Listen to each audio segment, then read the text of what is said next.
Alléluia, Alléluia, Alléluia,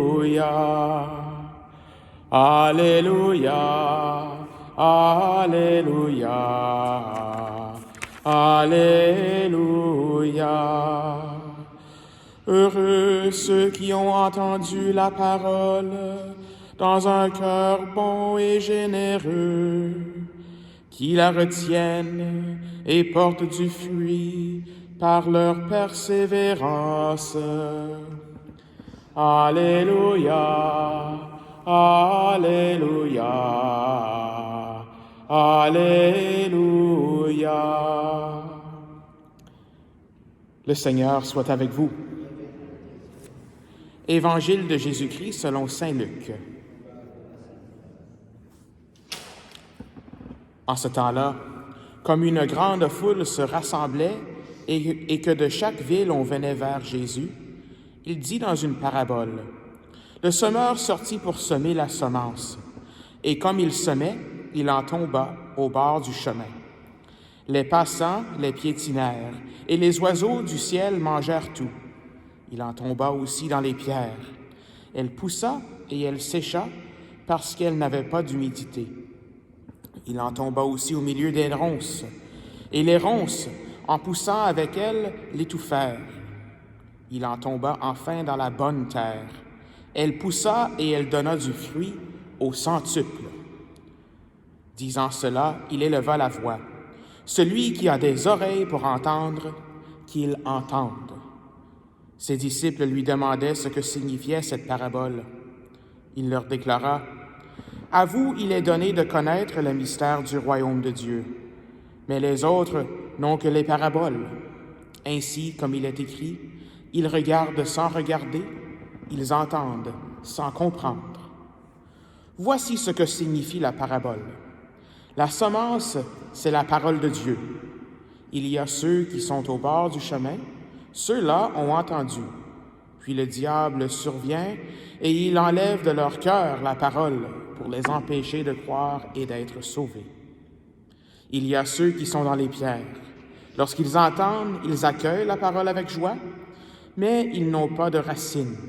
Ils croient pour un moment et au moment de l'épreuve, ils abandonnent.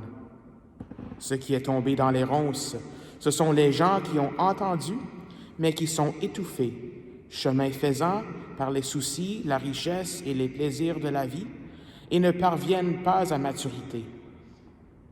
Et ce qui est tombé dans la bonne terre, ce sont les gens qui ont entendu la parole dans un cœur bon et généreux, qui la retiennent et portent du fruit par leur persévérance. Acclamons la parole de Dieu. Louange à toi, Seigneur Jésus.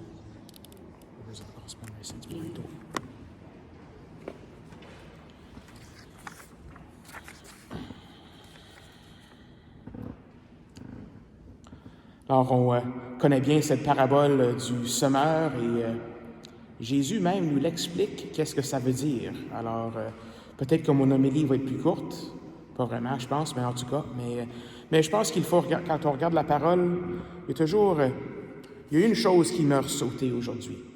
Et ce qui m'a sauté, ce qui m'a attiré l'attention, c'est ce qui vient vraiment à la fin de cet évangile. Et ce qui est tombé dans la bonne terre, ce sont les gens qui ont entendu la parole dans un cœur bon et généreux. Un cœur bon et généreux. Et je pense que c'est ça le but, je pense.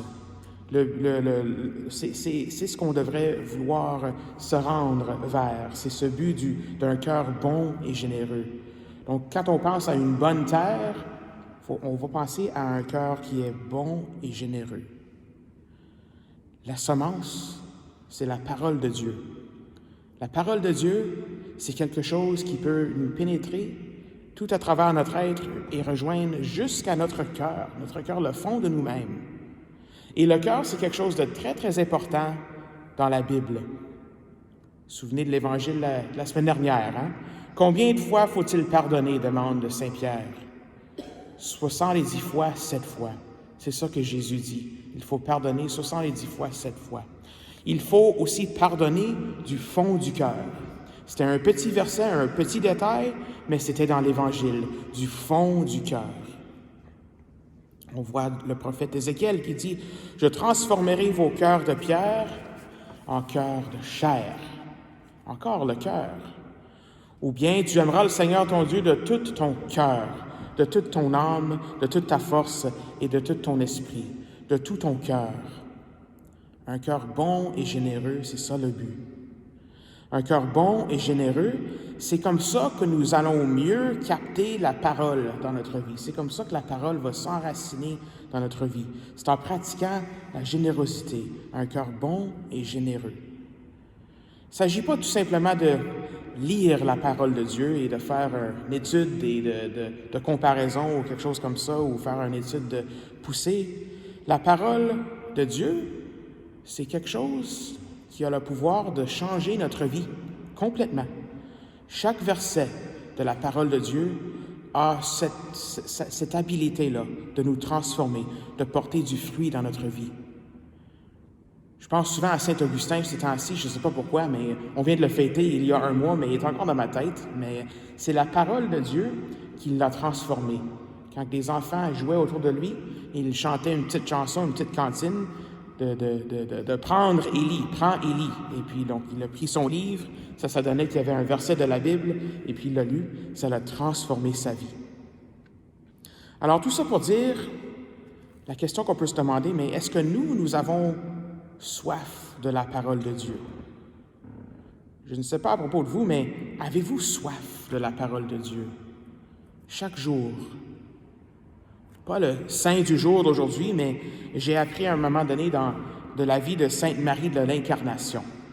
Donc, c'est une sainte canadienne, et j'ai appris pourquoi on l'appelait Sainte Marie de l'Incarnation. C'est que quand elle est venue au Canada, elle n'avait pas beaucoup de livres avec elle ou rien de même, mais elle avait une Bible, et elle admettait qu'elle ne lisait pas grand-chose dans sa vie. Elle ne lisait pas beaucoup de livres autres que la Bible. Donc, elle avait vraiment cette habileté de capter la parole dans son cœur. Elle pensait toujours à la parole. La parole de Dieu, c'était vraiment comme incarné en elle. C'est pour ça qu'on l'appelle Marie de l'Incarnation. Imagine ça quand on parle à quelqu'un ou quand on est dans une situation de vie, puis ça nous rappelle tout de suite, une parole de Dieu. Ça nous rappelle de quelque chose dans la Bible. Ça, c'est vraiment ce cœur bon et généreux. Alors la question, avez-vous soif de la parole? Je pense que des fois, oui. Des fois, oui, nous avons soif.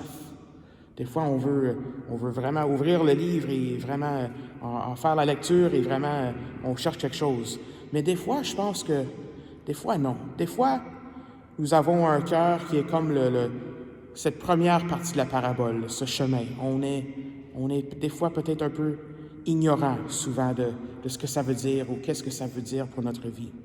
Ou bien des fois, nos cœurs on a des pierres dans notre cœur, une certaine dureté, un cœur asséché par les épreuves. On entend quelque chose, puis on veut vraiment pas, ça nous tord un petit peu, mais on veut pas comme aller plus profondément. Ça, c'est un cœur de pierre. On peut voir ça aussi comme un cœur avec des blocages, un cœur avec des caillots de sang. C'est pas bon, ça, quand on a un cœur avec des caillots de sang. On a moins d'énergie, on est essoufflé. Alors nous laissons les épreuves nous éloigner de la parole. On est juste comme un peu... Ça, c'est un cœur de pierre. Ou bien des fois, notre cœur, c'est comme cette terre avec les ronces.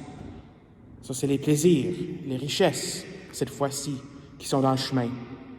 Nous avons ici des affections, des choses qui nous poignent dans le cœur, qui nous piquent dans le cœur pour notre attention, pour notre affection.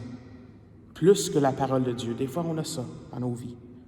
Mais notre but, c'est d'avoir ce cœur bon et généreux pour que la parole soit effective dans nos vies, pour que ça multiplie au centuple, pour que ça porte du fruit au centuple. La clé ici, c'est la générosité de notre cœur, notre habileté de donner sans compter, notre habileté d'aimer son prochain sans compter. Comme je réfléchissais sur ceci, j'ai essayé de faire la recherche, mais je ne pouvais pas le trouver. Mais le pape François, je l'ai déjà lu, ça en quelque part, dans un de ses encycliques ou dans un de ses exhortations apostoliques. Dans un de ses écrits, en tout cas, il a dit, si jamais on ressent une tentation, si jamais on ressent quelque chose qui nous poigne dans le cœur, qui nous attire vers quelque chose d'autre, une tentation, faire un acte de charité au lieu peut nous aider à surmonter la tentation. Ce qu'on fait là, c'est qu'on fait directement l'opposé de la tentation. La tentation, c'est souvent de s'aimer soi-même, c'est souvent de se retourner sur soi-même, c'est de faire un péché des fois, la tentation. Mais si on fait l'opposé, on fait un acte de charité, on fait un acte d'amour, un acte de générosité, ça peut effacer cette tentation-là. Alors oui, réalisons que nous avons tous et toutes des ronces, des pierres dans notre cœur, mais soyons généreux. Soyons généreux avec nos talents, notre temps, notre trésor. Soyons généreux et tranquillement, le Seigneur, lui, va enlever les pierres et les ronces.